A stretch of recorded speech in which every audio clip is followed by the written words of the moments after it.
I recently started freelance writing again after a short hiatus, and I'm a lot more passionate about it now instead of before. Why is that? So for a quick background, in July of 2022, I started writing for Make Use Of, which is a tech tutorial review, etc. site, and I applied to write for their site section all about Macs, MacBooks, Mac operating system, Mac tutorials, Apple. I am a knowledgeable Mac user, so I did pursue this role, but after quite literally 7 or 8 articles, I ran out of ideas. At that point, I'd only been using my Mac for about 7 months, and there's only so much that I could think of that hadn't been covered yet. Other life circumstances came up too, so I respectfully bowed out, but did leave the door open to return should circumstances change. Fast forward to February of this year, and I returned to writing for MakeUseOf.com. I contacted their HR, and I asked if I could be placed in their creative section instead of the Mac section. The creative section entails stuff like photography, audio, video editing tips, basically stuff that's entirely within my wheelhouse. I could even talk about streaming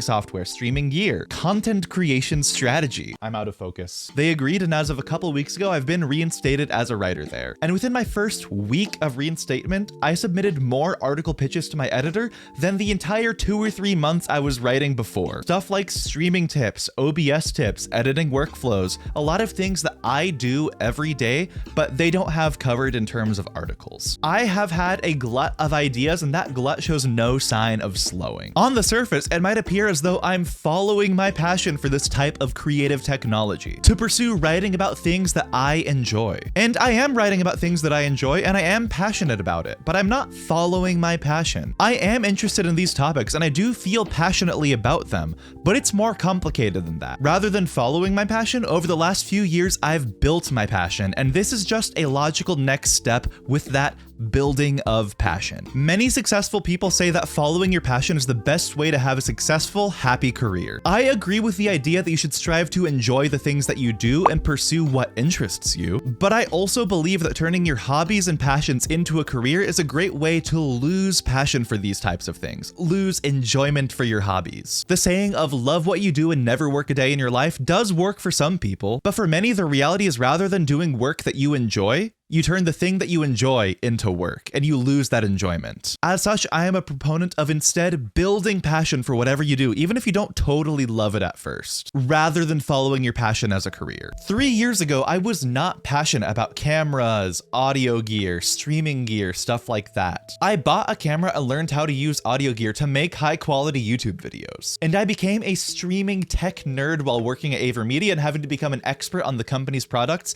as well as all of the competitors' products, such as with Elgato or Logitech. I developed a lot of knowledge about these topics, and I got good at these things. These aren't a passion that I followed, but rather a passion that I developed. Now, these are legitimate skills that I can apply to my career. And the best part is that I know I enjoy working with these things and talking about them. With Make Use Of, it's quite literally a place where I get paid to talk about the things that interest me, the things that I've already built passion for through my career. And it's also a nice way to get paid to pre-organize thoughts that I can turn into similar video topics. So instead of following your passion, how can you build passion into your career? Most of what I'm discussing you can learn more about in Cal Newport's book, So Good They Can't Ignore You. I don't agree with every point he makes in that book, but there's a lot of good information there. First, realize that the idea of following your passion implies that you will always be missing out on something. There will always be something that's shinier or newer or sparks more interest if you're relying on passion alone. And on the days when it's hard and you don't feel passionate about your work, then you might think, oh my god, I'm going into an existential crisis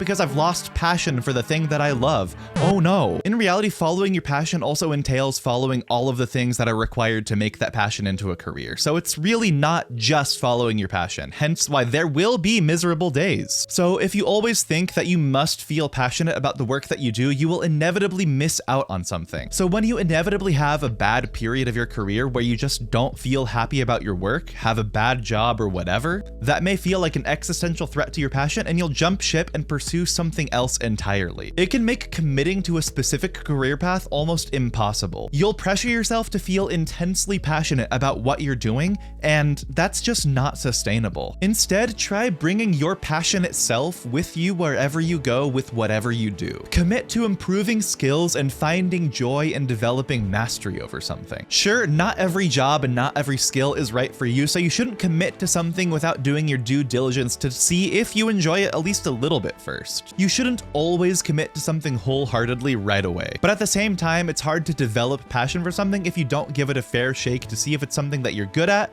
that interests you, and that you can get better at and commit to a lifelong career in. I don't play the ocarina because I'm following a passion. I bought an ocarina out of curiosity and developed passion for it because I played it a lot and got good at it. I didn't start my career as a niche expert relating to audio and video for content creators, but I had to learn about these things at my last job with AverMedia, and if I had to learn anyway, I might as well feel somewhat passionate about it. And guess what? Just trying to be passionate about something and committing to learning and developing those skills usually results in you feeling pretty passionate about it. The point is, following your passion alone is bad advice. You'll probably end up with a whirlwind of a career and follow the next shiny, newer, more fun thing as you go and lose interest in the thing that you started. Bring your passion wherever you go and simply try to be passionate about whatever you're doing while you're developing your skills. Cal Newport calls this the craftsman mindset, where you develop passion and joy out of getting good at what you do and seeing the results of getting good at that thing. However, I do think Cal Newport does take too much of a black and white approach with his philosophy to work. Like, just because following your passion is generally pretty bad career advice doesn't mean you shouldn't pursue a career that you feel passionately about. That said, the point that you should generally be passionate and build passion about whatever you do rather than following your passion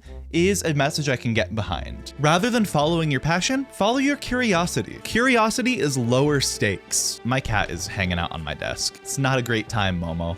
Oh, it's always a great time. What am I thinking? Curiosity is lower stakes. You don't need to love something to be curious about trying it. And the coolest things that I've ever done have been a result of the curiosity mindset, like playing the ocarina, joining Okabanda, starting a YouTube channel, or even arranging a successful brand deal with a Smash Tournament Genesis 6 at my last job with AverMedia. Be curious and build passion for whatever you do through getting good and really trying to be a passionate person. It's worked for me in my career and my return to freelance writing, and I bet it can work for you too. Let me know in the comments what you're curious about trying, and let me know how it goes. Give it a try and come back to this video in like a month and give an update if you remember. Anyways, watch the story about how I organized that brand deal with Genesis 8 right there, and otherwise leave a like, subscribe for more, and I'll see you next time.